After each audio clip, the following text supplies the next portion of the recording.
Hey everyone, we got a special because it's Thursdays. We do the top fives on Thursday, and we're gonna do top 5 WWE debuts, Scram Poobah, and the executive consultant, and we're gonna give our top fives after the intro.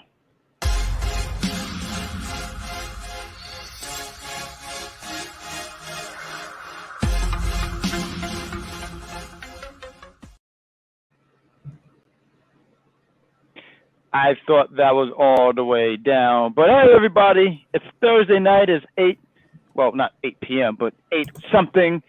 And we're here to do a top 5. Grand Poobah, I'm joined with the executive consultant, and we're going to do top 5s. I'm pretty excited about this because if we can pull the curtain back a little bit, we were talking off air a while back, and we were talking about WWE's top 10 debuts. And we ran by some of the lists, and we're like, oh, I would have changed this, or I would have put this and this.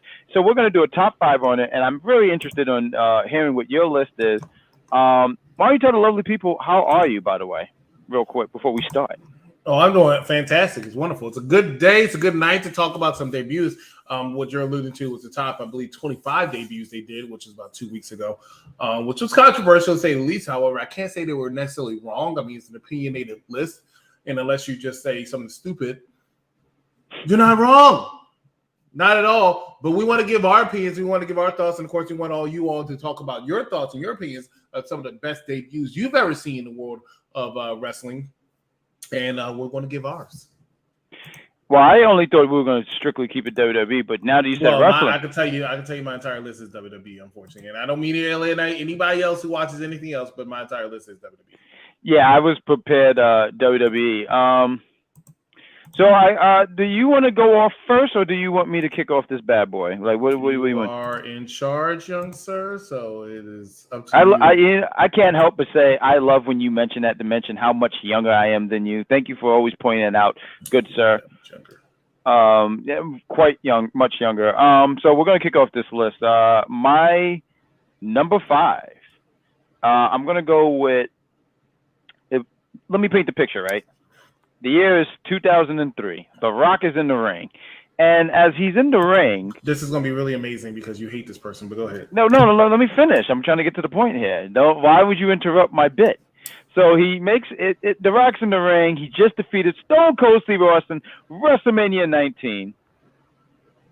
And after beating one bald-headed individual, another bald-headed individual comes in. And his name is Bill... That's not on my list at all. I kid you guys. Everyone know that guy wasn't going to be on my list. Are you kidding me? Never. But let me hurry up here. My number 5 here. These top 5s are so hard, right, executive? It's so hard because there's so many great debuts, and you can only pick 5. And you always mention when you do a top 5 that my list can change tomorrow. My list can change after this show. So when I was looking at this list, and I was trying to look at some of the top 5s, and I feel like my top 1 didn't even make it on here. But my top 5, I'm going to go with 2020's the debut of The Shield. These 3 individuals were nobodies. No one knew who these guys were. Came out of nowhere in this triple threat match. Ryback, CM Punk, and John Cena. And these guys just made an impact on day one. On day one, they already made an impact. And I feel like right after they did all that, people were intrigued. Like, who are these guys? Who are they working for? What are they about? And I don't think I need to explain the careers that all 3 men have since had. I mean, all these guys, I would say, first ballot Hall of Famers. So I got to go with The Shield for number 5 for me. You know, a lot of people like The Shield's debut. I, for one, was not that interested in it. It wasn't, I've seen it before. It wasn't as impactful as WWE likes to make it out to be now. Subsequently, since then, I mean, we're talking about, hey, currently 2 of the world champions in WWE and somebody who's a bona fide stud, so to speak, in AEW. So, I mean, I'm not going to sit here and, no pun intended, not to discuss the impact that later they will all have on our wrestling industry, especially today. But I thought their overall entrance, although impactful, is not my top 10. But I can't argue if it is. I'm just saying I feel like it's a little overrated. Mine's actually might surprise people. People will forget about it. This is actually a call-up debut from NXT to WWE. And I think one of my favorite calls up. Now, you want to paint a picture? I'll paint a picture. I'll paint a scene. John Cena, 2015, did his U.S. title run. I forgot what it was called. Open challenge. Yeah, open challenge. They mimic, never successfully properly, but mimic quite a few times since then, right? But when John Cena was doing it, banger after banger, shout out to Sheamus, banger after banger after banger after banger, each and every single week. Now, somebody might do it 2 weeks in a row, and then they tease, I'm not really going to do it. It's stupid. Everybody does that. But anyway, one of the people he called out, everybody he faced, he gave a rub to. One of the people called out actually said, no, I'm not interested in your title. Screw you. Right? And that person, sorry about that. It's okay. It's Kevin Owens. When he came out, Ivan had this whole little tat-a-tat with John Cena and actually won his match against John Cena at the pay-per-view after, which I believe was Elimination Chamber. A lot of people were talking about how he was going to be the next big star in WWE. That's how impactful his single debut, where he power bombed John Cena, was. That's something I will always remember. That's something I felt like wasn't forced. I felt like she was just thrown together at the last minute just to kind of save face for how they're going to make sure CM Punk kept the title. But Kevin Owens was really just a call-up. Kevin Owens was really a come-up. Kevin Owens was somebody they saw stars in. And even though he's been going like this, but he's really, really, really remained a focal point of WWE when he's healthy. And, he's main evented 2 WrestleManias in a row. So my number 5 actually goes to Kevin Owens. That's a good pick. That's a tremendous pick, actually. And I remember that debut when he came in, laid out John Cena, which was something I don't want to say unheard of, because John Cena I think is pretty given now when you look back at it. But just to see him get laid out and then him stepping on the belt, I thought that was tremendous. So that's a great pick.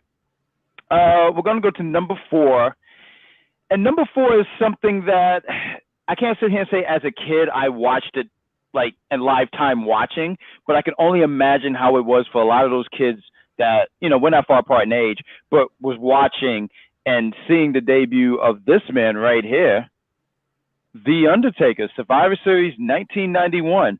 And you see him, he my guy really looks dead here. He's walking, he has the Frankenstein walk, the gray glove, and in that match alone, he didn't even get pinned. It was a count out that eliminated him. But in this match, when every time someone was trying to hit him, he was no selling, and it made people go, how do you beat this guy if he's not selling? So I got to give number 4, The Undertaker. I think the presentation was great, and something, too, that I had to be reminded of, because I'm so accustomed to seeing him and Paul Bearer together. I always thought that they were such a package deal from the get, that it was Brother Love that walked out with him. $1 Million Man introduced him because $1 Million Man's always smart. He's always outthinking his opponents. But I gotta go number 4, The Undertaker. And also that look, like I said, the presentation, the look. Undertaker is definitely one of the most memorable debuts because he has had, in my opinion, the greatest WWE superstar of all time. Listen to the words I'm saying, the greatest WWE superstars of all time. Maybe one day we can say that about Roman Reigns. Maybe one day we can say about Randy Orton. But right now, I will give it to The Undertaker. In the meantime, my personal opinion, it fell flat. I mean, yes, he was imposing. Yes, he was intimidating, but he didn't win that match. However, we still talk about it to this day. So once again, definitely see why somebody would put there. And like I said, hey, it's The Undertaker. So what are you going to say? Somebody I would have mentioned to me is actually kind of opposite. The reason how come I always say The Undertaker is the greatest WWE superstar of all time, because he worked in WWE and never really looked back. Right? He was not one of the ones to jump ship even for a little bit of time. He stayed there. He stayed in character. He stayed true to himself. He stayed loyal. And because of that, I would say he's one of the greatest, if not the greatest WWE superstar of all time. Now, somebody else who, in my opinion, has turned out and became such a WWE superstar, it shocks me because for the longest time, he wasn't even in WWE. He was a big famous face in the indie circle, and he was a big famous face in TNA wrestling. One might say a pillar. Some might say he was a face that runs the place. I'm talking about none other than the War Room 2016. AJ Styles, the phenomenal one, right here in Orlando, Florida, that happened. And the reason how come that was is because nobody thought AJ Styles was ever going to get in WWE. He finally did get into WWE. It was rumored all weekend. Nobody believed it was really going to happen. They thought it was just a rumor that was going to happen. And then not only did he come in, not only did he not come in through NXT like most people were back then, and to this day still, but he showed up at the Royal Rumble of all places. Now, there's a recent interview that said, hey, AJ Styles said that Vince we weren't even sure what it is. He thought it was a one-off, but the bottom line is somebody must have gotten his ear because they still gave him that opportunity. And did he take that ball and not run with it? Won the world title later that year, became the face of SmackDown. Excellent feud with John Cena. And here we are 7 years later, and he will also go down as the first ballot Hall of Famer. Like I said, even though, of course, I remember all his TNA work, he is truly a WWE superstar to me today. My number 4 is AJ Styles. That's a really great pick, and part of me wanted to put that on the list, and I don't think it has anything to do with his performance because I thought his performance was great.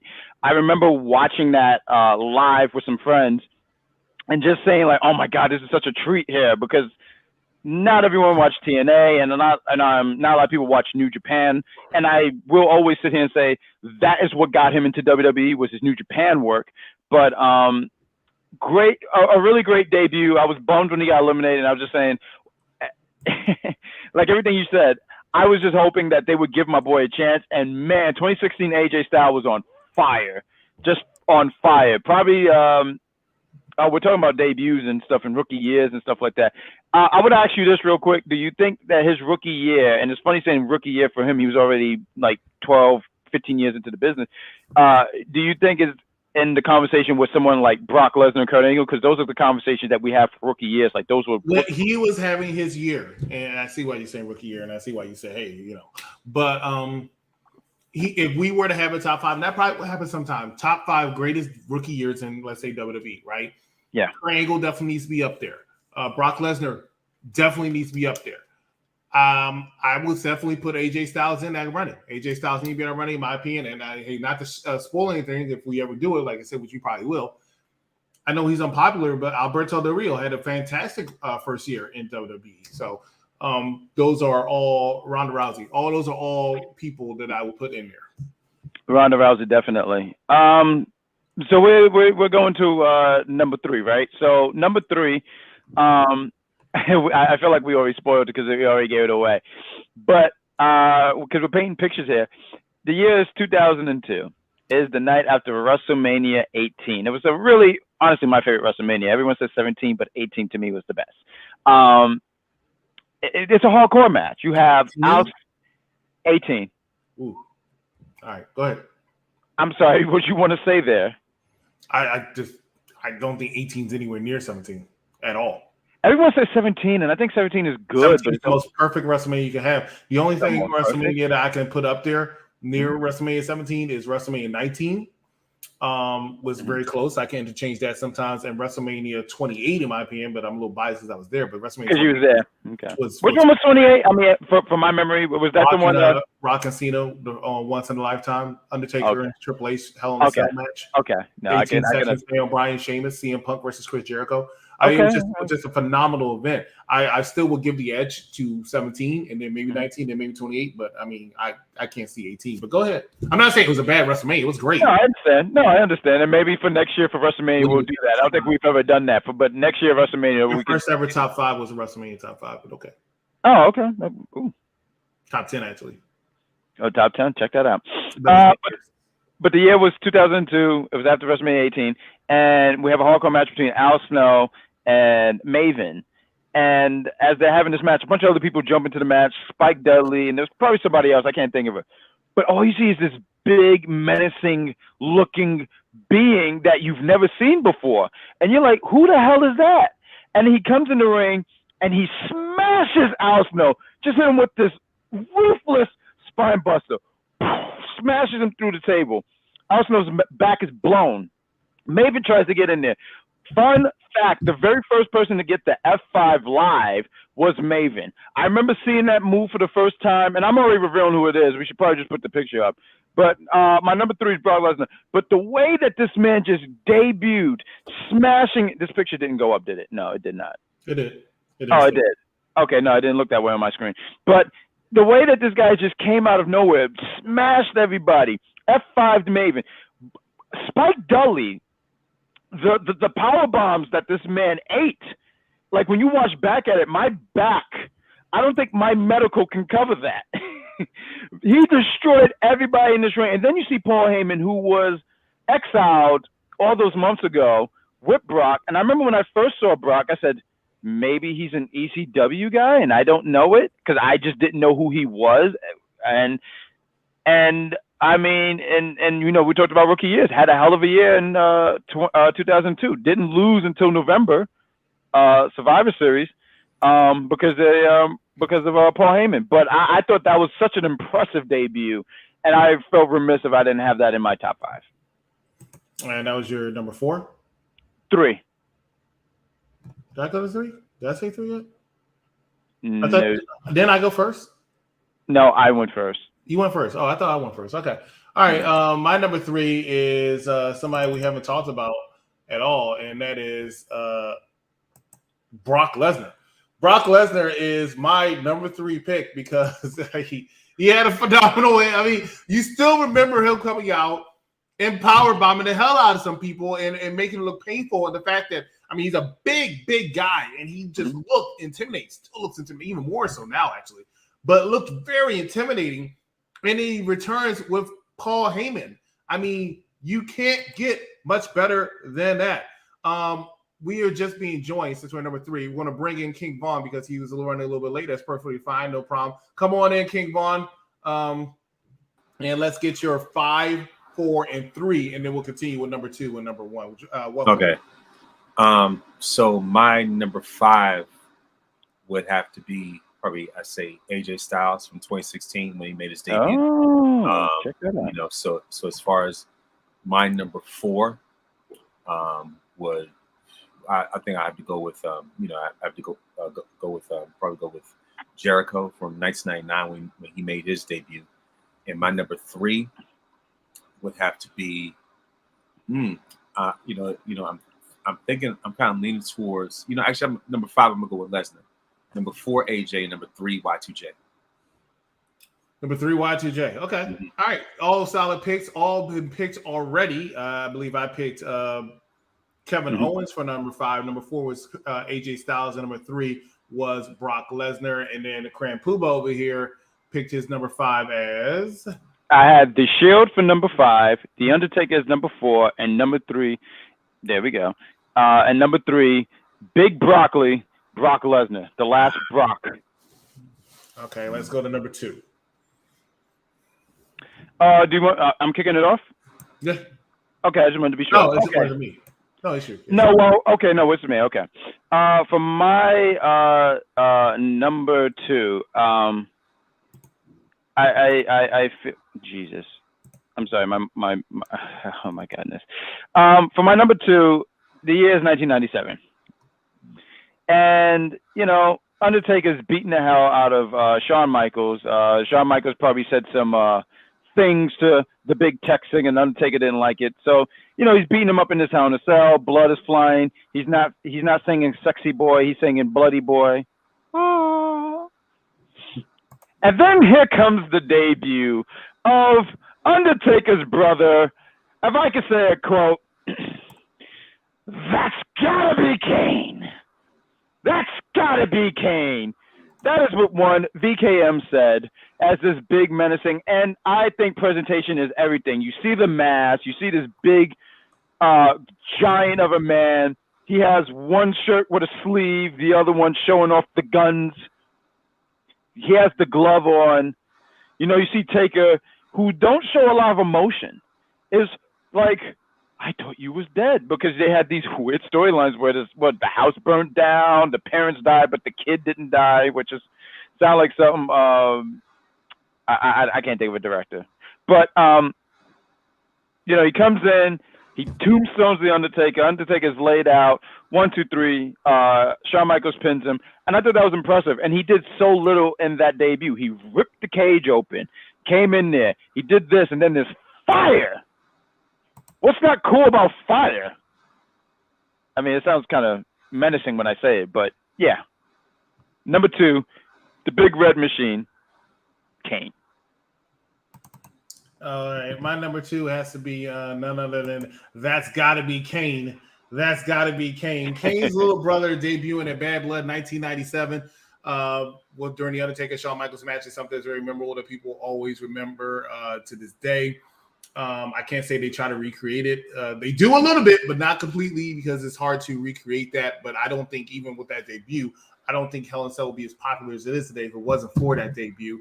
Give all the power in the world. Ron said a lot, so I'm not going to repeat after it because, I mean, hey, he said exactly what I wanted to say. But my number 2 is Kane. King Von, where out to you?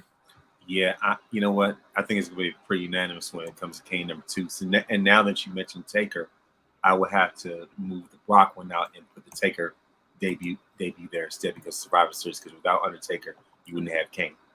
Right. All right, and going to number 1. Before we go to number 1, ladies and gentlemen, please make sure that you are staying tuned and watching all our UPR channels as we immediately after this show on UPRW, we're going to have Dark Side of the Ring with in Cat We Trust is Katrina, as well as Captain Shakespeare from on UPR, talking about the Prince Candido and Tammy Sitch episode that aired, I believe, a day or two ago. On Sunday, join Bad Guy Jack C. Sapir as well as others. As they talk about Spider-Man Across the Spider-Verse, which came out today. Looking forward to that one. And immediately after this episode on UPRE, myself as well as the next doctor will be reviewing Spaceballs, the movie. Looking forward to that one. Of course, every single Tuesday, you can watch NXT episode with Grand Poobah as well as Wrestling Doll. And on Wednesdays, myself and Dice talking about it. Then every single Monday at 6:00 p.m., the Mike Knox Show will be airing with none other than the incomparable Mike Knox. A lot of content here. A lot of content here on UPR, as well as King Von from Victorious Ones podcast. So want to check that out as well. So let's go to our number 1s, and I'm also going to do some honorable mentions. This is what I do. All right, so I'm just going to jump to it because we have another show, and I want you guys to catch Dark Side of the Ring review. I just watched that yesterday, and there's man, Dark Side of the Ring is it's a really sad show. My number 1. So when it comes down to this number 1, I feel like it was always between these two, and you can replace them. You could put Kane number 1 and this person number 2, but I got to go with this one because growing up, I was, and this is going to be biased on my end, but I was such a Jericho fan. I was a kid growing up watching WCW. I remember when Jericho won the Cruiserweight Championship, the Television Championship. His ceiling in WCW was, he's reached his ceiling because they wasn't going to let him grow any further. So when he debuted in WWE, my number 1 here, by the way, is Chris Jericho. When he debuted, and this is so significant, right? You have The Rock, and he's talking his stick. Rock is over as hell, and you see this countdown that's been going on for weeks, and it's revealed to be Jericho. And the crowd knew it. They felt it. You saw the signs in there. And he's out there with one of the biggest stars in WWE at the time. So and he was able to stand toe-to-toe with him because The Rock will freaking annihilate you on the mic. I know this because when I played Here Come the Pain, I never could one-up him. And it used to get on my damn nerve. I hated The Rock after that. I said, listen, Johnson. But I got to go with Chris Jericho standing. And he tried to recreate that years later in 2007. It obviously wasn't the same. Didn't have the same feeling and all that stuff. But Chris Jericho, number 1. I was a Jericho all growing up. All right, and let me go to my honorable mentions. I only have 2 honorable mentions. I'll say it real quick because we're a little over time. Sting, 2014 Survivor Series. His debut, I thought, was the highlight of that match. I actually don't know a lot of people love that match. I thought it was kind of boring, but that's just me. But Sting's debut was really, really good, so I want to shout that out. And, of course, one of my favorite wrestlers of all time, Kurt Angle, Survivor Series in 1999. The reason how come I like this because he came out and said he was supposed to be a face, and they booed the hell out of him because it was boring. And I thought, oh, man, they're really not going to like this guy. And they totally set the crowd up. He got on that microphone and railed them. And I said, okay, this is gold. This is going to be a good person. And, hey, Kurt Angle's career, in my opinion, would be the greatest of all time if you never went to TNA. And that's not just respecting his TNA work. That's just the truth. Because his work in TNA was, no pun intended, phenomenal. But if he stayed in WWE, I guarantee he would have been the greatest of all time.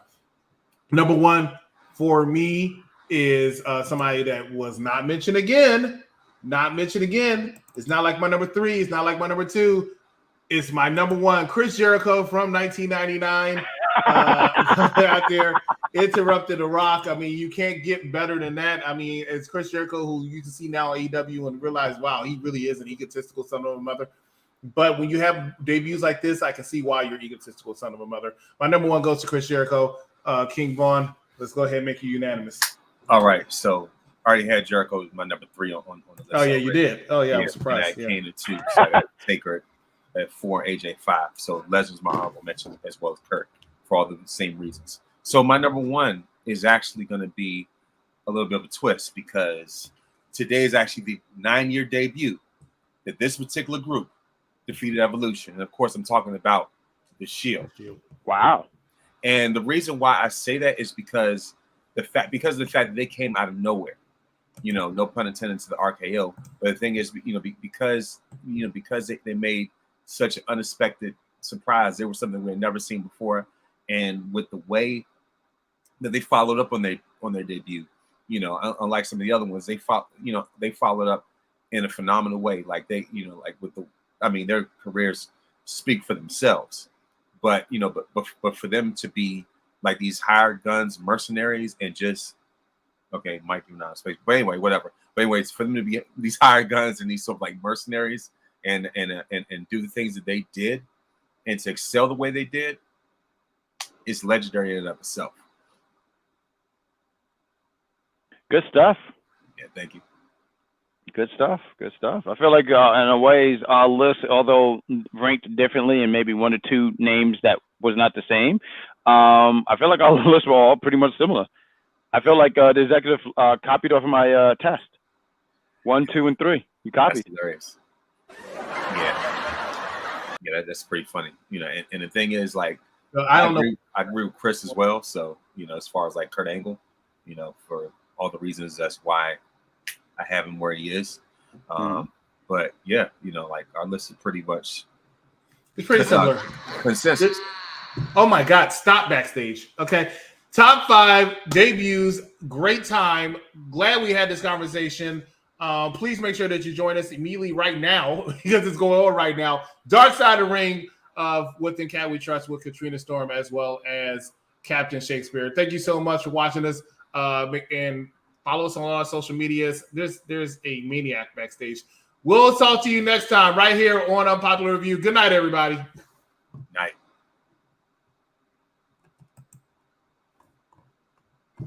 Oh.